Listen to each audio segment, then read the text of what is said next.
Hello, I'm Mr. Eliason, and today it's been requested that I briefly talk through the review presentation for the midterm for fall semester of APUSH. So I'm probably going to go through this way too quickly, but yeah, we're just going to see how it goes. I'm just going to dive in and talk through it. So, as you hopefully remember at the beginning of the class, we talked about human civilization and how it developed. Basically, how the Neolithic revolution transformed human society by having us embrace different forms of agriculture.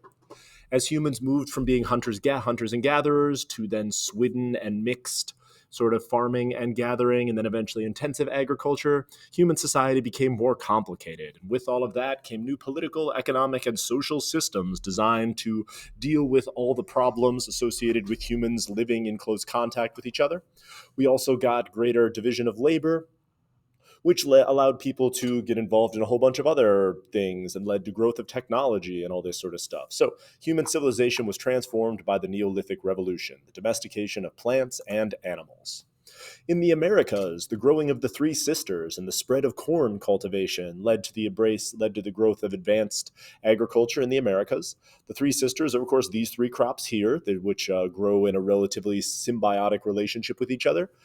The corn providing a trellising structure for the beans returning nitrogen to the soil, and the squash providing for ground cover, keeping away bugs, animals, things like that.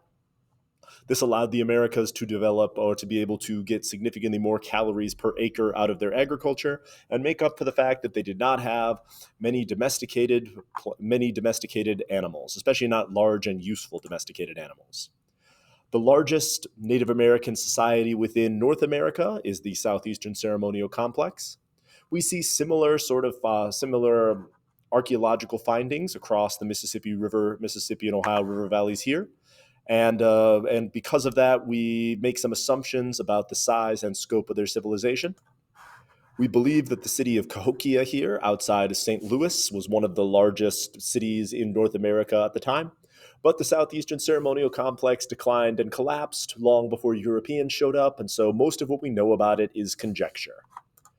In South America, you had a large empire known as the Aztecs, who were the heirs to the Olmec and Mayan civilization to some extent, where they had a relatively complex political structure. Conquered native tribes would provide tribute, including human sacrifices to be used in the Aztec rituals. The Aztecs had a fabulous capital city, Tenochtitlan, on a lake, protected by causeways, and floating gardens providing food for the city. They had relatively advanced science and mathematics and had a pretty large and regulated economy with large markets, judges, courts, all this fun stuff. The Inca in South America had a relatively large empire as well, with a hierarchical structure. As they conquered new territory, they would increase the fertility and build storehouses to hold surplus grain.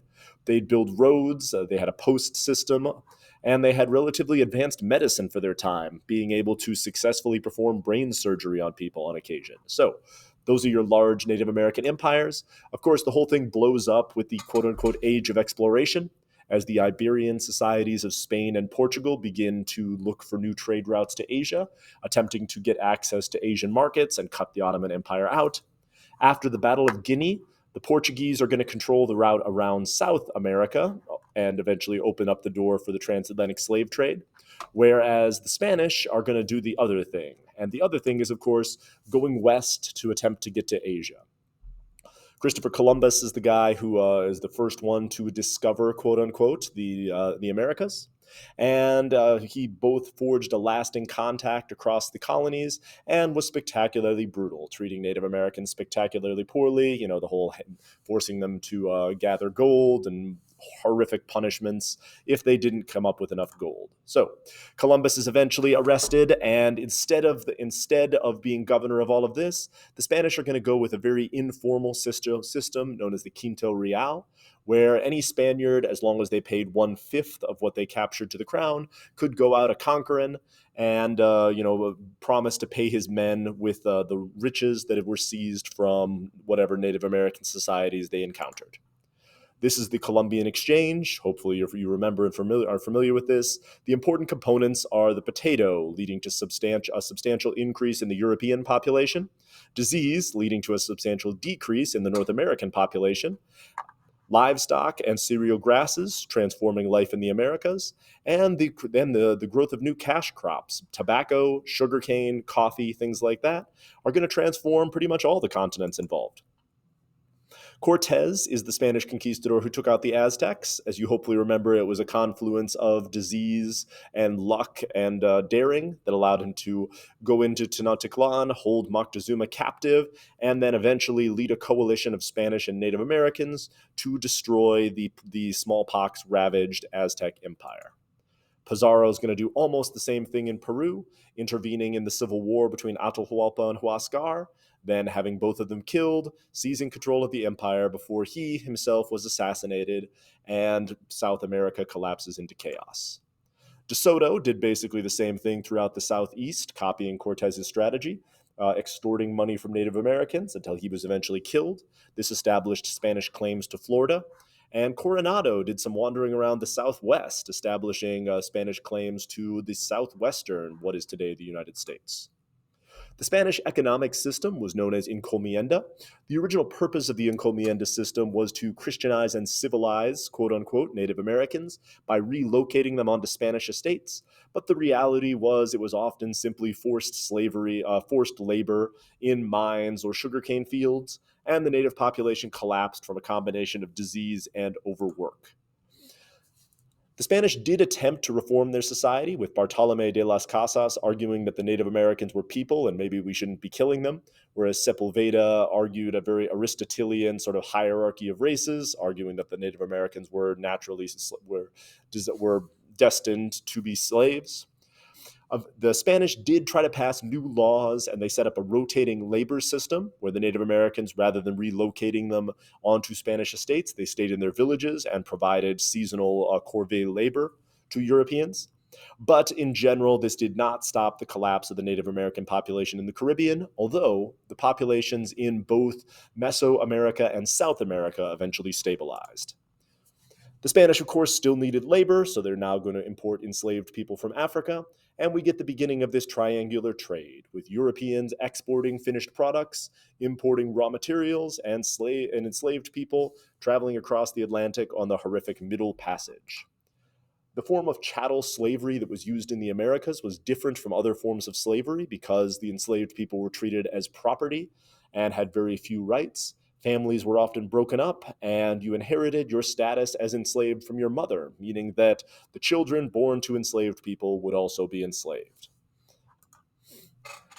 The economic system of mercantilism governed all these economic interactions.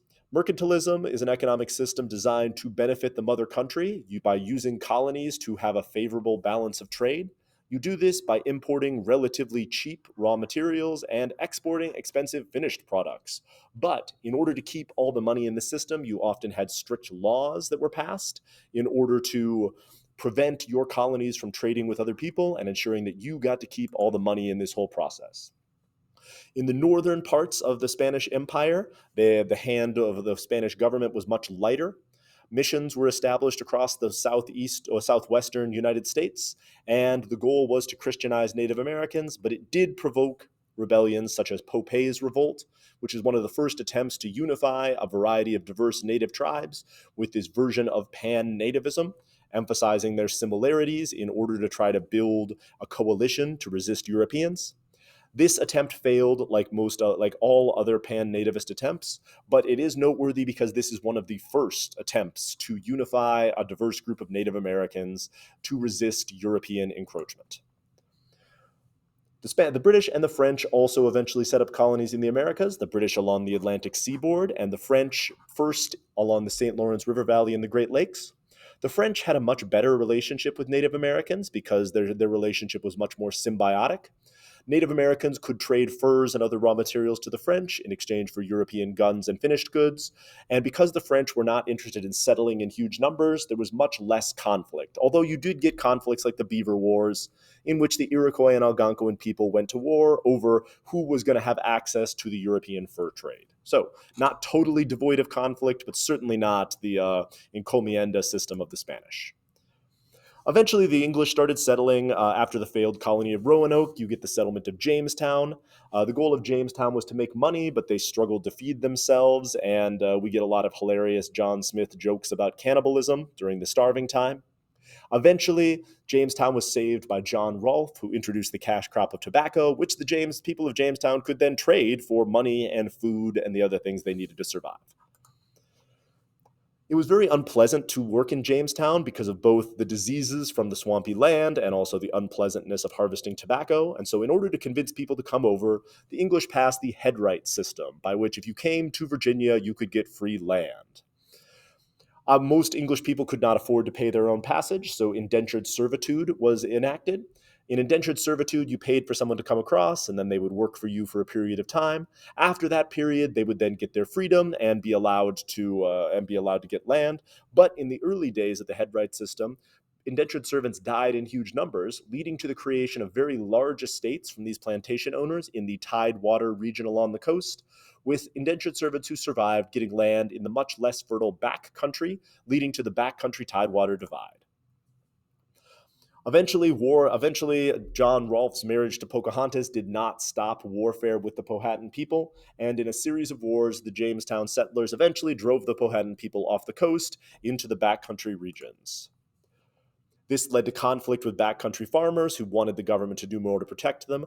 Nathaniel Bacon argued that William Berkeley, the governor of the colony, did not do enough to protect the backcountry settlers from Native American raids, so he formed a coalition, both attacking Native Americans and burning Jamestown to the ground before dying of dysentery.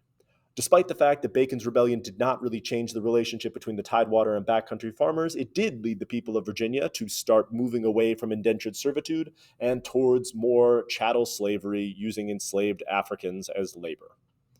This happened both because the British were now taking over the slave trade, so enslaved people were cheaper. Life expectancy was longer, so you could expect your enslaved people to live for longer. And Bacon's rebellion showed the Tidewater gentry the dangers of using indentured labor, because eventually these indentured people are going to want like rights and you to do stuff for them. In New England, they formed a very different society. Puritans, leaving the England of the personal rule of Charles I, were looking for a refuge from Charles's attempts to standardize religious practice in England, and so they established colonies in Massachusetts, in a region called New England. These Puritans tried to create a religious utopia with strict laws, focusing on public education and banning the wearing of fancy clothing, great boots, ribbons, any of these fun things, and using town hall meetings, which any church member, any male church member could speak in to make decisions.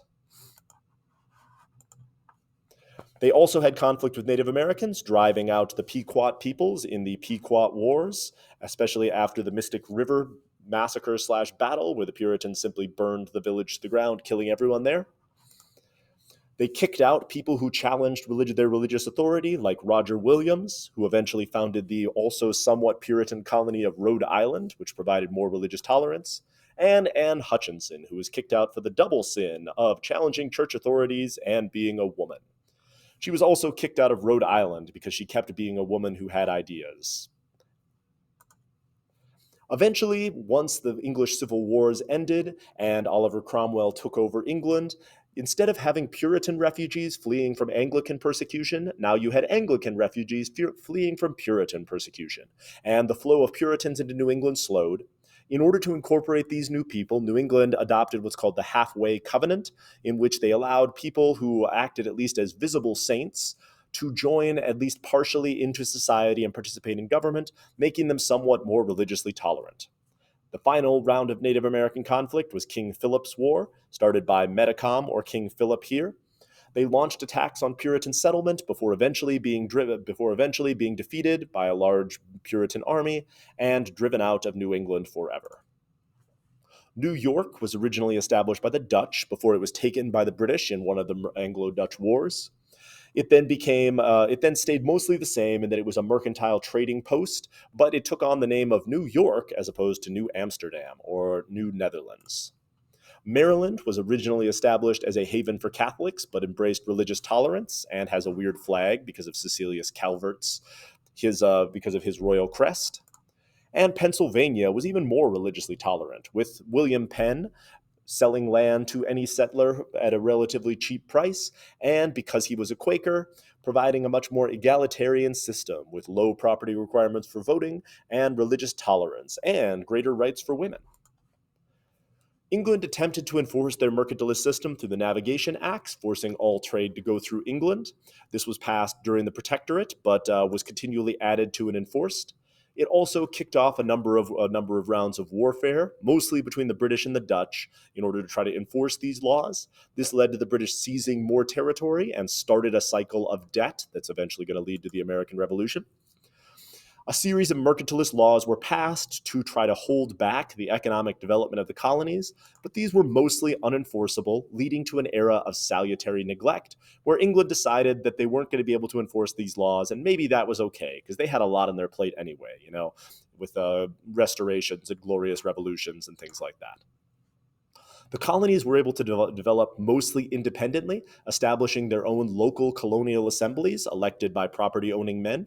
The House of Burgesses in Virginia was the first of these, but eventually each colony is going to establish their own form of self government, and there's going to be constant tension between these colonial assemblies and the royally appointed governors of the colonies. The Zenger trial is going to establish freedom of the press and is going to allow the colonists to protest and to organize resistance to British acts.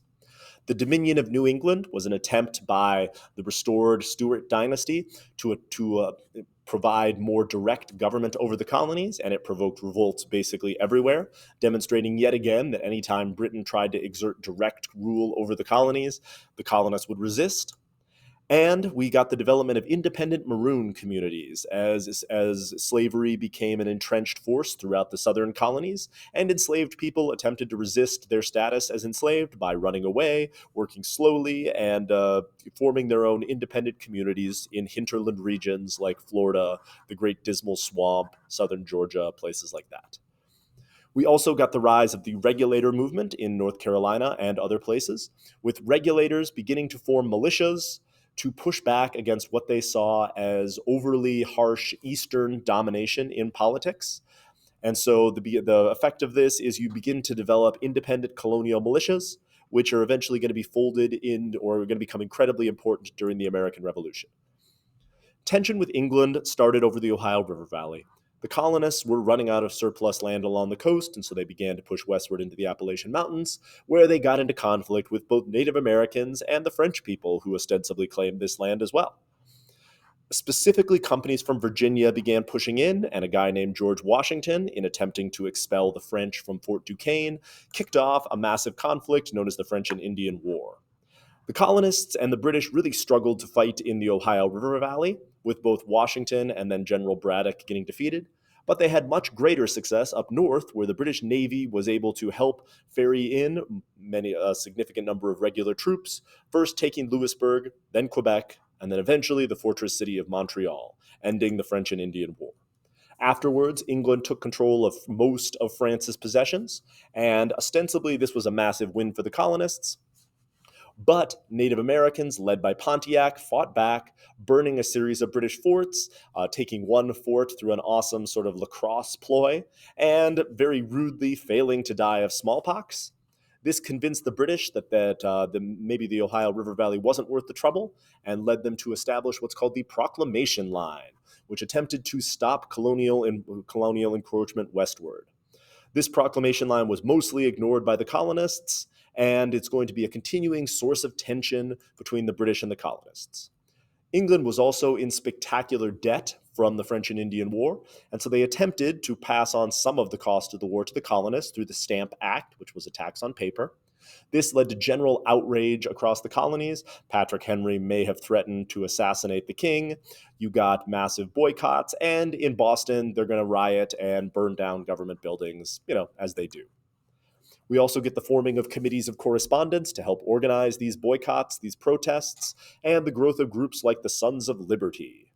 All of this led the British to repeal the Stamp Act, but continue to argue that due to virtual representation, they did still have the right to tax the colonies through something called the Declaratory Act. The Townshend duties were an attempt to spread out the pain, but it led to continued colonial resistance. Specifically, John Dickinson's Letters from a Pennsylvania Farmer articulating the no taxation without representation and the fact that taxes to regulate trade were okay, but taxes to raise revenue were not. So we get the rise of non-importation agreements. After the Liberty Incident and the burning down of more government buildings in Boston, we get the British Army occupying the city until, of course, the Boston Massacre happened, massively embarrassing the British and increasing the tension between the two sides. Finally, the last unforced error was the Tea Act, in which England allowed the East India Company to sell tea directly to the colonies, undercutting colonial merchants and creating general outrage. The colonists had agreed not to import any of this new company tea, and then randomly a group of Native Americans destroyed the tea on several ships in Boston Harbor in what was known as the Boston Tea Party. This led England to close down Massachusetts through a series of acts called the Coercive or Intolerable Acts, and the colonists all united together in the First Continental Congress to start to form a centralized government, to begin to form militias, and to enforce boycotts over British goods and products. The fight between these militias and British regulars to attempt to secure guns and gunpowder led to the battles of Lexington and Concord, and the famous shot heard round the world. And this led to the Second Continental Congress, where the colonists decided to declare independence from England, form a colonial army, put George Washington in charge, and fight this whole war for independence. There was a propaganda war between patriots and loyalists, where T-Paine's common sense played an important role. He used simple arguments to attempt to persuade people to join the patriot cause, and the patriots are going to win the propaganda battle and take over most public spaces. The new government that was created was called the Articles of Confederation, designed to do the things needed to do to win a war, but nothing else. It was effective in providing a governmental structure during the Revolution, but eventually was unequal to the tasks of governing in the aftermath. The Battle of Saratoga was one of the most important battles of the American Revolution because it both destroyed a British army marching down from Canada and convinced the French that we might have a shot in this whole thing. And so they're going to jump in on our side, providing us with guns and ships, also some troops, but really ships. The Battle of Yorktown was the final battle of the war, where these French ships became incredibly important.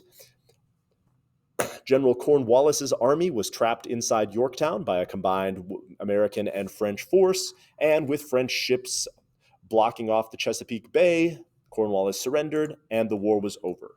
The Peace of Paris solved some but not all of the problems. Namely, the British did recognize American independence, but the British refused to remove their troops from the Ohio River Valley until Americans paid debts that they owed to British people, which we didn't do, and so the issue of British forts is going to be a continuous, ongoing one. Shays' Rebellion was one of the important things that convinced people that the Articles of Confederation were not great. There were a whole bunch of other problems, of course, worthless currency, no executive enforcement, no ability to regulate trade, stuff like that. But the fact that Massachusetts could not put down this rebellion of former Revolutionary War veterans who were losing their farms led more people to argue that we should create a new, stronger central government at the Constitutional Convention. James Madison's Virginia plan was combined with the New Jersey plan through the whole Connecticut Compromise of Richard Sherman, and established the two houses of Congress, the House, where you had proportional representation, and the Senate, where every state is equal. It also established the three branches of government, and of course the 3/5 compromise, in which enslaved people get to count as 3/5 of a person for both taxation and representation reasons. The Constitution was eventually ratified after the Anti-Federalists, the group who were opposed to the Constitution, were convinced by the Federalists that the Alaska Clause would not be a huge problem because we would amend the Constitution 10 times with the quote-unquote Bill of Rights. In the aftermath of this, women did not get substantial rights, but we did embrace a philosophy called Republican motherhood, where women had to be educated so they could educate their sons, who would then go on to participate in government. So, baby steps forward for women. We got the first emancipation in the aftermath of the Revolution, where we're going to ban slavery from the Northwest Territory, and most northern states are going to eventually abolish slavery, creating the free versus slave state divide that we know and love throughout the rest of this unit. We're also going to get stronger fugitive slave clauses and things like that to attempt to protect slavery in the areas that it exists. exists, but the balance between free and slave states is going to be one of the key issues going forward. The first president under the new Constitution was George Washington, establishing a bunch of presidential precedents. Of course, the yearly address to Congress, civilian clothing, the cabinet system, the 2 terms, all of those are Washington's presidential precedents. But most of Washington's administration was run by his Secretary of the Treasury, Alexander Hamilton, who had a 4-point plan, including a national debt, a national bank, a protective tariff, and a whiskey tax. The goal of this economic plan was to build the country's economic system and push us to become more of a mercantile manufacturing power like England. The Whiskey Rebellion, or the Whiskey Tax, provoked a rebellion in western Pennsylvania, and eventually Washington led troops in the field to make sure that the rebellion did not get out of hand. The ability to suppress the Whiskey Rebellion helped demonstrate the effectiveness of this new Constitution in contrast to the Articles of Confederation. The Native Americans in the Ohio River Valley were a constant problem.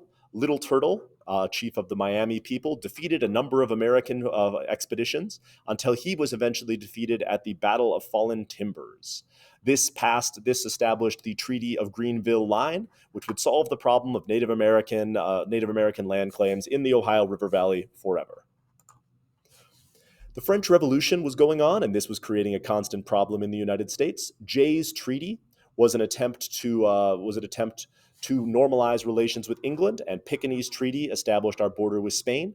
This outraged Thomas Jefferson, and along with Hamilton's economic plan, was one of the things that led to the divide between our 2 political parties. And then, after serving 2 terms, Washington's going to ride off into the sunset, warning us against partisan fighting, political parties, foreign entanglements, all that fun stuff, and heading off to Virginia to go back to his farm. We, of course, did not listen to Washington and immediately formed 2 political parties, with the Federalists arguing for a strong central government, broad construction or broad interpretation of the Constitution, supporting Hamilton's economic plan, and supporting the British in the French Revolutionary and Napoleonic Wars, and Jefferson's Republicans opposing all of those things. So looking for stronger state governments, strict construction, farming, and the French. Under John Adams, the XYZ affair significantly increased tension with the French as the French Directory was spectacularly corrupt and we refused to pay their bribes.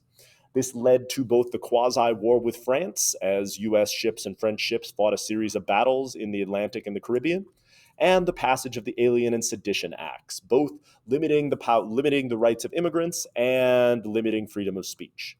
This is, of course, spectacularly unconstitutional, leading Jefferson and Madison to draft the Kentucky and Virginia resolutions, where we first see the doctrine of nullification, the idea that states can nullify federal laws that they think are unconstitutional. In the election of 1800, Jefferson and Hamilton lobbed a bunch of really, really insulting attacks on each other, until Jefferson finally won, partially because of the unpopularity of the Alien and Sedition Acts. And in the Revolution of 1800, we have the first peaceful transfer of power and the rise of Republican dominance, the end of the Federalist era, the significant shrinking of the size of the U.S. government, and we go on a different trajectory. The first major Supreme Court case in American history, Marbury versus Madison, establishes judicial review, where the Supreme Court can declare laws constitutional or not, and John Marshall is going to use this to continue to support Federalist policies going forward. We have a series of wars against pirates in which we attempt to project our power into the Mediterranean with limited effect. But hey, we sure did blow up the Philadelphia rather than let it fall into pirates' hands, so victory? I think victory. Jefferson buys the Louisiana Purchase from the French, who Napoleon has at this point sort of soured on the idea of colonies. This almost doubles the size of the country, and Lewis and Clark's expedition is going to establish our claim to Oregon Territory, so that's neat. Continued issues allow Jefferson to push the Embargo Act, where we attempt to ban all trade with Europe, which both crushes the economy and might represent broad construction. It's sort of debatable. Madison then comes to power to try to deal with all of these problems. He attempts to solve the problem of impressment with the Non-Intercourse Acts, and he starts to have increasing problems in the Ohio River Valley, where a Native American chief named Tecumseh and his brother the Prophet are trying to build a pan-Native American alliance to resist Western encroachment. I guess the Treaty of Greenville did not solve all the problems of the Ohio River Valley. After the Battle of Tippecanoe, Prophetstown is burned to the ground and the Native American coalition is broken. But the combination of the continued threat of Tecumseh and the impressment controversy, where the British are taking American sailors, is going to lead to the War of 1812. The War of 1812 is a series of embarrassments. We do take and burn the British capital of Toronto, and we do kill Tecumseh. But the British, once the Napoleonic Wars are over, burn our capital down. But I guess Andrew Jackson did win the Battle of New Orleans after the war was over, so we get to feel like it's a victory for us. The defeat of Native American tribes in the Southwest is going to lead to massive Western expansion, and the invention of the cotton gin is going to lead to a cotton boom, which is both going to significantly increase the Southern economy and also lead to a revitalization of slavery. This plays into the market revolution, where the factory system comes to the United States. The market revolution happened both because of natural economic development, centralized government planning, and also the realization that Europe is a pretty unstable trading partner, and if they're going to have, 20-year-long wars, we should probably start manufacturing our own stuff. The election of 1820 represents the era of good feelings, where the Federalist Party dies out, both because of Western expansion, the death of Alexander Hamilton, and the Federalists' lukewarm support for the War of 1812 through the Hartford Convention.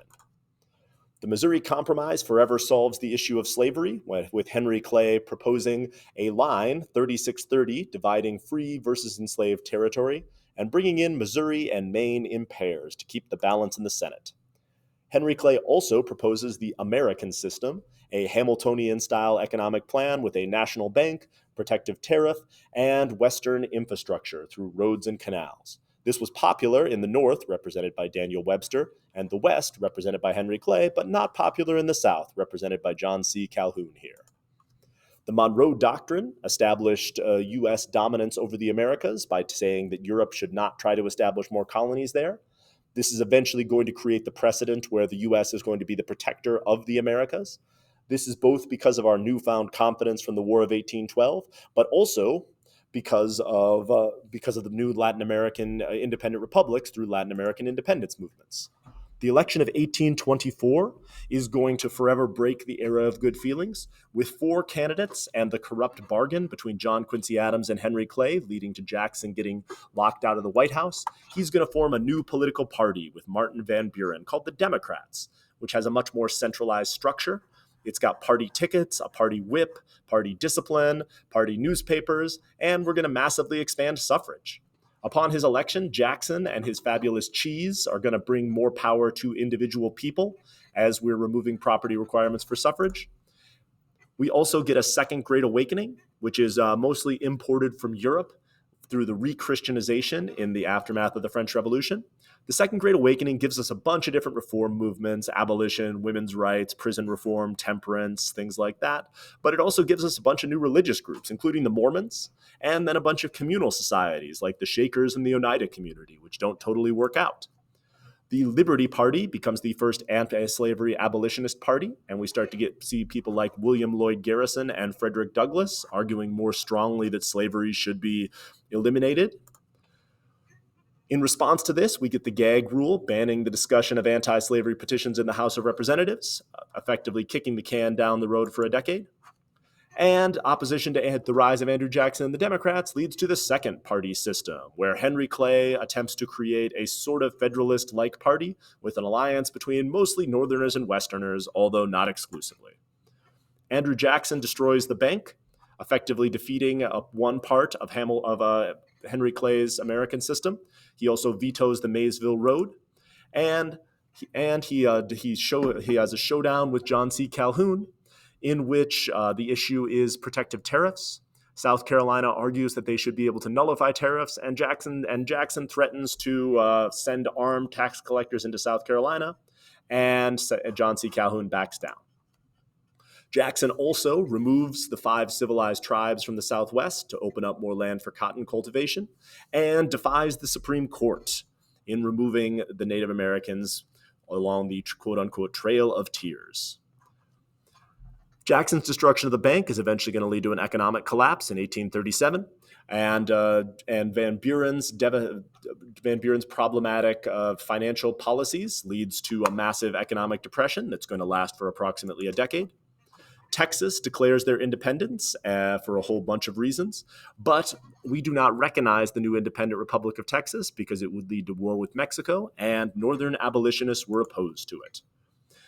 This kicks off an era of manifest destiny, where John O'Sullivan is arguing that it's our God-given right to overspread and take the whole continent. We move, the Panic of 1837 pushes people out to Oregon along the Oregon Trail, and we begin settling the West Coast. This leads to the rise of the Free Soil Party, who argues that we should not interfere with slavery in areas where it exists, but we should try to stop the expansion of slavery into new territories.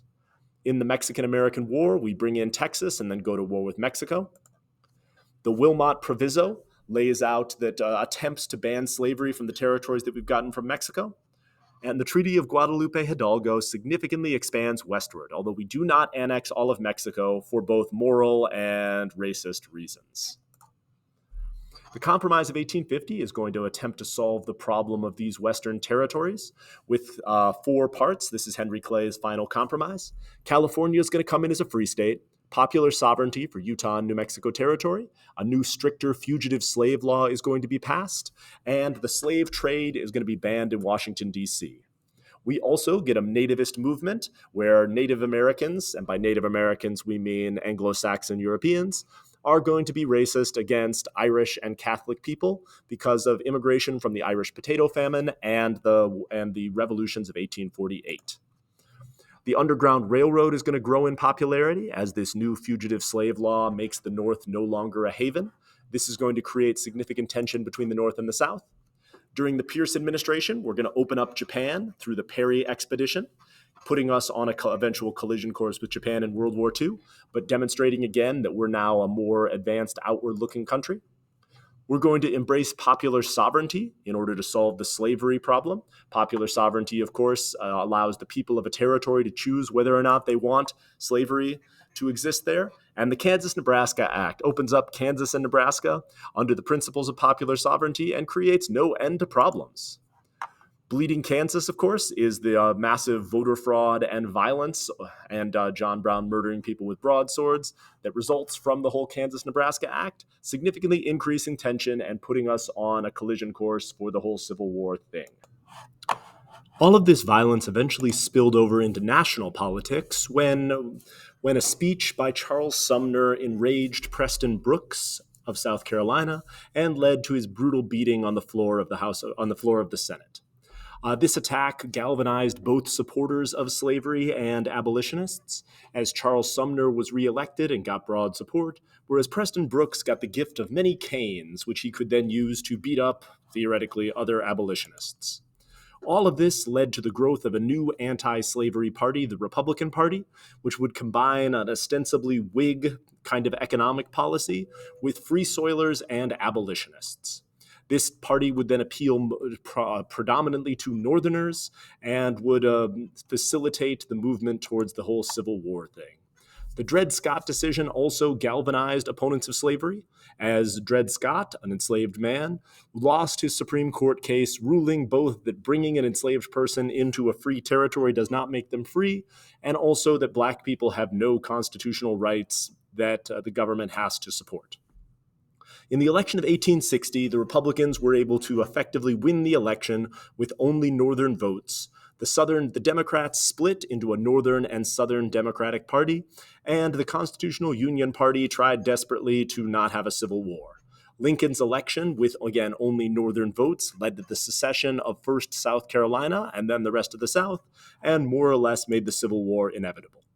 The North's plan in the Civil War was to economically starve out the South, blockade the ports, cut them off from their supplies, and then carve the South up. The Southern plan was to fight a war of attrition, wearing down the North, and especially the North's resolve to fight, and hopefully push for a negotiated solution. The North's increased economic and manufacturing power made it unlikely that the South would be able to militarily defeat the North or wear out the North, but they hoped that they could at least stop the North or significantly cut back on the North's will to fight by winning a number of key battles. The Battle of Antietam was the first invasion of the North. After several attempts by the North to invade the South, eventually Lee decided that if he could win a battle on Northern soil, he might be able to push Lincoln towards some sort of negotiated settlement. The Battle of Antietam was a spectacularly bloody battle, but it was a tactical victory for the North, as Lee had to retreat back into Virginia. This victory gave Lincoln the political cover necessary to push the Emancipation Proclamation, which liberated enslaved people in states currently in rebellion, reframed the Civil War to be more about slavery, and ensured that European powers would probably not recognize the Confederacy because, again, a war about slavery is not one that they're going to be willing to back. So, freed enslaved people in areas in red, and now when new territory in the South is liberated, enslaved people there are free. The Battle of Shiloh helped to establish Ulysses Grant as a key Union general, using his strategy of attrition, basically overpowering Southern forces with repeated assaults and regardless of casualty numbers. Both sides used conscription in order to fill out the ranks of their armies, and there was significant resistance and draft riots in both the North and the South. And we got an economic policy in the North tied somewhat to Whig economic policies with a high protective tariff, a new national currency, and a transcontinental railroad bill, in addition to, of course, the Morrill Land Grant Acts and the creation of public universities. The war came to a close with a combination of Grant's overland campaign, where he chased and wore Lee down over the course of several months of fighting across Virginia, and Sherman's march to the sea, his embracing of total war tactics, creating vast devastation across the South. As part of this march to the sea, Sherman also issued his Special Field Order 15, redistributing land to former enslaved people, although that would not hold during the Reconstruction period. Lincoln's Reconstruction plan was relatively generous to Southerners, allowing them to get amnesty with only an oath of loyalty and a pledge to support the 13th Amendment. But after Lincoln's assassination and resistance from Southerners, we get congressional Reconstruction, where the South is divided up into military districts. They're forced to pass the 14th Amendment as well, and forced to write new state constitutions and elect new congressional delegations that are much more representative of their populations. So we're going to see the first Black representatives of Congress, the first Black people serving in government, and actual representative Southern governments from here on out. The Freedmen's Bureau, the goal was to reintegrate newly freed people into society through education and financial assistance. It was pushed back against by Southerners who categorized Northerners as carpetbaggers, who were trying to destroy the Southern way of life.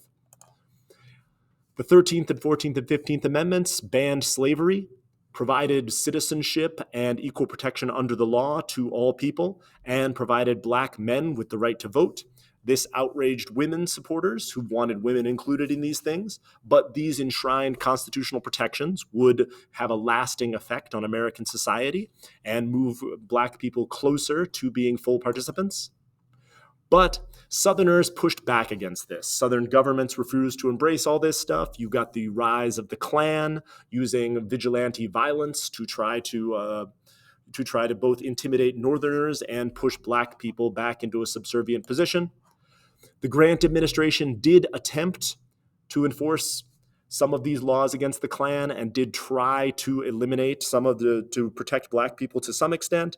But in general, the difficulty of prosecuting Southerners and the difficulty of especially getting Southern juries to convict white Southerners sapped the ability of the Grant administration to do this. There were some significant scandals during Grant's second term that really prevented him from being able to use a lot of political capital, most famously Credit Mobilier, which is about corruption in the construction of the Transcontinental Railroad. And then after the spectacularly corrupt election of 1876, the Compromise of 1877 had Rutherford B. Hayes remove federal troops from the South, allowing Southerners to more or less do what they want in exchange for Southern acceptance of the Hayes administration. This ends Reconstruction and moves and the Compromise of 1877 ends our semester, ending Reconstruction and reestablishing the status quo and white democratic control throughout the Southern states.